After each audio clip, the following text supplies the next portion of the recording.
নমস্কার। লক্ষ্মী ঝাঁপির আজকের পর্বের রিভিউ নিয়ে বাংলা সিরিয়াল সমাচার তোমাদের সামনে এসে গেছে। তো আজকের পর্বের রিভিউতে যেটা দেখা যাচ্ছে যে ঝাঁপিরা তো পৌঁছে গেছে ওই কোঠাতে আর কি, আর সেখানে গিয়ে তো সমানে জিজ্ঞাসাবাদ করছে। তো ফার্স্টে তো কিছুই বলতে রাজি হচ্ছে না, কিন্তু যেহেতু ওই টোটো ড্রাইভারকে নিয়ে গেছে, তো সেই জন্য সেই মহিলা তো কমলিবাই বলছে যে ওকে তো পাপ্পু মানে ফার্স্টে তো বলছিল না, তো ঝাঁপে ওই রিভলভারটা নিয়েছে দ্বীপের কাছ থেকে, আর নিয়ে ওর মাথায় ঠেকিয়েছে, বল নাহলে এখানেই মেরে ফেলবো। তো তখন বলছে যে ওকে পাপ্পু ভাই নিয়ে গেছে ওর হাভেলিতে। তো বলছে পাপ্পু ভাই সে কে? তো পাপ্পুর পরিচয়টা দেয় যে তার মানে সে একটা বড় হাভেলিতে থাকে, বিশাল বড় লোক। তো তার একটা মার্বেলের দোকান আছে, সেটা লোক দেখানো। ওর তো স্মাগলিং, খুন খারাপি, চোরা কারবার এইসবই আসল ব্যবসা, তাই বলছে। তো ওর হাত থেকে এখনও অবধি কেউ বাঁচতে পারেনি। এইসব কথা যখন বলছে, ঝাঁপি একটা কষে চড় মারে যে তোর লজ্জা করছে না? তুই একটা মেয়ে মানে এতগুলো মেয়ে সর্বনাশ করছিস, তো একটা মেয়ে হয়ে এভাবে বলছে যে ওকে আমরা কীভাবে পাবো, এবার তো সবাই চিন্তা করছে। আর এই করতে করতে তখন ঝাঁপির বর মানে দীপের ফোনে তার মায়ের ফোন আসে। এবার তো দীপ ভাবছে এবার মাকে কি বলবে, ওদিকে ওর মা কান্নাকাটি করছে। তো দীপ ফোনটা রিসিভ করেছে, রিসিভ করে ওর মাতে বলছে কিরে কোনো খোঁজ পেলি, তোরা পৌঁছে গেছিস, কাশাইয়ের খোঁজ পেলি, দে না একটু কথা বলি ওর সাথে, দে না, এরকম বলছে। তো ঝাঁপি তখন ফোনটা নিয়েছে কানে, যে আমি বলছি, বলে ঝাঁপি তুই দে না একটু কাশাইকে দে, আমি কাঁদবো না, আমি মন খারাপও করবো না, আমি কিচ্ছু বলবো না, সত্যি বলছি, একটু ফোনটা দে ওকে, তাই বলছে। তো ঝাঁপি বলছে তুমি মনটা একটু শক্ত করো, আমি বুঝতে পারছি তোমার অবস্থা। বলে কেন মন শক্ত করতে বলছিস কেন, কী হয়েছে, আমার কাশাইকে দে না, এইভাবে বলছে। তখন বলছে যে কিচ্ছু হয়নি, তুমি চিন্তা করো না, মা ছাড়া লক্ষ্মীর উপর ভরসা রাখো, কিচ্ছু হবে না, আমরা কাশাই দিকে ঠিক খুঁজে পাবো, তবে একটা আমরা খোঁজ পেয়েছি, আমরা পেলেই জানাবো। তো ওর মা তো আবার কাঁদতে শুরু করে যে চিন্তা আদৌ পাবে কিনা কাশাইকে, মনে একটা ভয়। এরপর ফোনটা রাখে, তখন ওই টোটো ড্রাইভার বলছে পাবেন না, ওকে পাবেন না, ওই পাপ্পু ভাইয়ের কাছ থেকে, পাপ্পু পুরো নামটা বলে, তারপর বলে পাপ্পু ভাইয়ের কাছ থেকে একটা দানাও বেরোতে পারে না, ওই মেয়েকেও পাবেন না। তখন তো ঝাঁপে গিয়ে ওকেও চড়ের পর চড় মারছে। তখন দীপ বলছে ওকে মেরে কোনো লাভ নেই, পাপ্পু ভাইয়ের নামে যা শুনলাম, এখন ওর কবল থেকে আমার বোনকে কী করে ছাড়াবো তাই ভাবছি। ওদিকে নিরু তো সব শুনে ও তো কাঁদছে। ওদিকে পাপ্পু ভাই কাসাইকে ওর মহলে নিয়ে গেছে, আর বলছে এই মহলটা আজ থেকে তোমার, এখানে তুমি থাকবে, তোমাকে আমি আমার রানী বানিয়ে রাখবো। তো বাপুর দলবল ওখানে চলে আসে। কাসাই বলছে এ কি, এরা কারা? বলে ভয় পাবেন না, ওরা এমনি এসে গেছে। তখন ওদেরকে সরাচ্ছে আর বলছে যে এবার থেকে আপনাকে আমি বিয়ে করব, তাই বলছে, এবার বিয়ে করে আপনাকে বিবি বানিয়ে রাখবো। কাসাই বলছে না, এটা তো সম্ভব না। বলে কেন? বলছে কারণ আমার বিয়ে হয়ে গেছে, আমার মাথায় সিঁদুর, হাতে শাঁখাপলা। তো বলছে কে, কার সাথে বিয়ে হয়েছে? তো কাসাই বলছে আমার সেসব কিচ্ছু মনে নেই, কোনো কিচ্ছু আমার মনে নেই। তো অবাক হয়ে দেখছে পাপ্পু ভাই কাসাইকে, আর রেগে যাচ্ছে কাসাইয়ের উপর যখন বিয়েতে না বলছে। তো এরপর ঝাঁপিরা পৌঁছে গেছে থানাতে, লোকাল থানায়। কিন্তু সেইখানে তো ও বিন্দাস সবার সামনে আরামসে খেয়ে যাচ্ছে, কাউকে কোনো পাত্তাই দিচ্ছে না।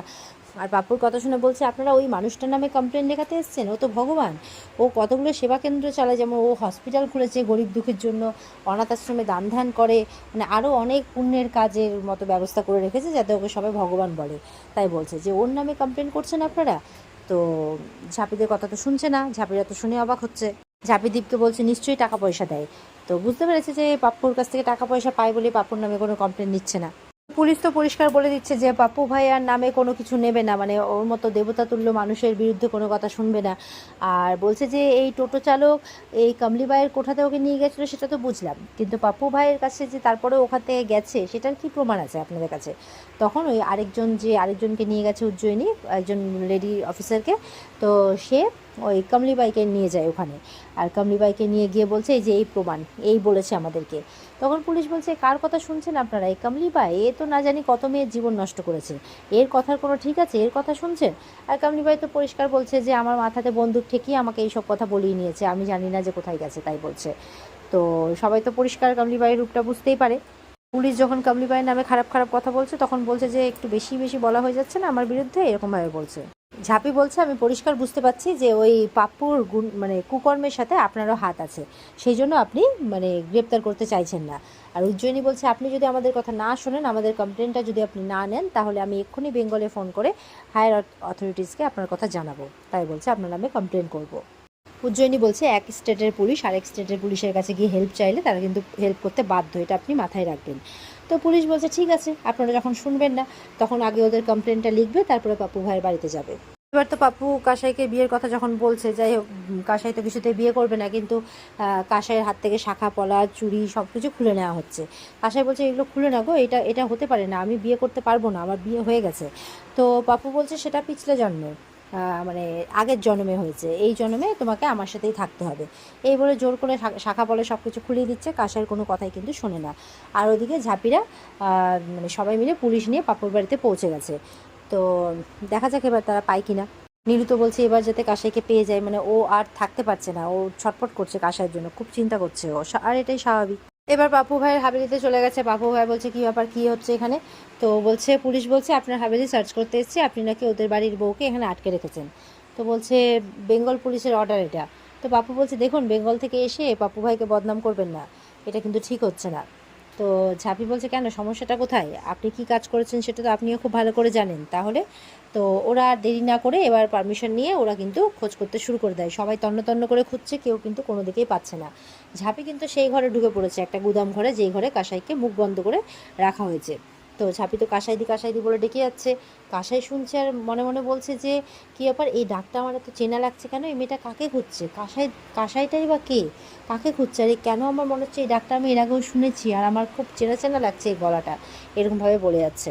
এবার যে দিকটাতে রাখা হয়েছে সেই দিকটাতে ঝাঁপি যাবে কি, তখন ওই কনস্টেবল ওখানে চলে আসে, বলছে কী ব্যাপার ম্যাডাম, এখানে কি করছেন? এটা কিন্তু আপনাদের ওখানকার গুদাম ঘরের মতো নয়, এখানে তেল আগুন একসাথে থাকে, খুব সাবধান, চলুন এখান থেকে। এই বলে ঝাঁপিকে নিয়ে চলে যায় ওখান থেকে, মানে সব তো মিলিত আর কি, তো ঝাঁপিকে নিয়ে চলে যায়। শেষমেশ তারা আবার ওই পাপু ভাইয়ের ওখানে সবাই মিলে একত্রিত হয়, কিন্তু কেউ তো কিছু পায়নি, খুঁজে পাচ্ছে না। নীলু তো খুব চিন্তা করছে, আমি তন্ন তন্ন করে খুঁজলাম ভাই, কোথাও পেলাম না, আমার কাছে বেঁচে আছে তো, বেঁচে আছে তো। এবার সবাই নীলুকে সামলাচ্ছে, কেন এরকমভাবে বলছো? আর পাপু ভাইয়ের তো কলার ধরে নিয়েছে, তুই আমার কাশের সাথে ভুলভাল কিছু করিস নি, তোর গায়ে হাত দিস নি, তোর কোনো ক্ষতি করে দিস নি তো, এইভাবে বলছে। ভাবি কিন্তু এই ব্যাপারটা মনে মনে খালি ভাবছে, ও কিন্তু একটা টান অনুভব হচ্ছে যে কাঁসাই দিয়ে ওর আশেপাশেই আছে, কিন্তু বুঝতে পারছে না। তো এরপরে তো নীলু বলছে নিজেকে শেষ করে ফেলবে, মানে নীলু নিজেকে সামলাতে পারছে না। নীলুকে তখন সবাই সামলাচ্ছে।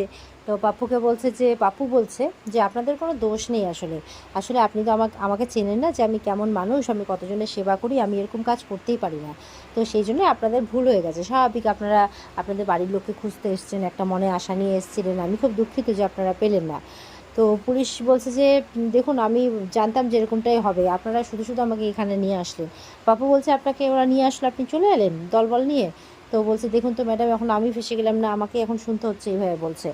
তো দীপ বলছে চল, এখানে যখন পাওয়াই গেল না, এখান থেকে আমরা যাই, সময় নষ্ট করে লাভ নেই। ঝাঁপি কিন্তু মনে মনে বলছে যে আমার মন বলছে যে কাসাইদি এখানেই আছে, কিছু তো একটা ব্যাপার আছে, কারণ বন্দুকের নলের সামনে দাঁড়িয়ে কমলি বাই মিথ্যে কথা বলবে, এটা ঝাঁপির মনে সন্দেহ হচ্ছে, কিন্তু বুঝতে পারছে না সঠিকটা। তো ওদিকে এবার সবাই মিলে বেরিয়ে যায় মানে বাড়ি থেকে। তো নীলু তো খুব চিন্তা, নীলু বলছে আরেকবার খুঁজে দেখি, চল না ভাই আরেকবার খুঁজে দেখি। তো নীলুকে বুঝিয়ে টুঝিয়ে নিয়ে যায় সবাই আর কি। আর এখানে আজকের পর্ব শেষ হয়ে যায়। তো এই ছিল আজকের পর্বের রিভিউ, কেমন লাগলো কমেন্টে জানিও, আমাদের সাথে জুড়তে চ্যানেলকে সাবস্ক্রাইব করো। দেখা হচ্ছে আগামীকালকে নতুন পর্বের রিভিউ নিয়ে, সবাই খুব ভালো থাকবে, টাটা।